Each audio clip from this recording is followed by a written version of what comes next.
లక్ష్మీదేవి యొక్క వైభవం చెప్తుంటేట విష్ణువు పొంగిపోతాట. అబ్బా, మా ఆవిడ గొప్పతనం ఇలా ఉంటుందని ఇలా ఇలా పొంగిపోతే ఇలా ఇలా గుండెలు పెరిగిపోయి ఆయన కట్టుకున్నటువంటి 100 కవచాలు పిట్లిపోతాయిట.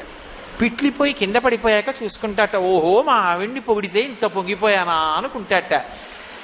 లక్ష్మీదేవి యొక్క వైభవం చెప్పేటప్పటికి నీలమేఘశ్యాముడు కదూ పర్జన్య పావనో నలహ. పర్జన్యుడు విష్ణు స్వరూపం. ఎంత సంతోషపడిపోయాడో, ఎక్కడి నుంచో గబగబా వచ్చి ప్రాంగణం అంతా చుట్టి కురిపించేస్తున్నాడు. కాబట్టి అది కూడా ఈశ్వర కృపే, విష్ణువు యొక్క అనుగ్రహం కలిగింది అనడానికి ఇదే తార్కాణం. కాబట్టి ఆషాదశమి నాడు పరమశివలింగానికి చందనోదకంతో అభిషేకం చెయ్యడం లక్ష్మీదేవి యొక్క అనుగ్రహానికి కారణం. మీరు ఎప్పుడైనా ఒక విషయం జ్ఞాపకం పెట్టుకోండి,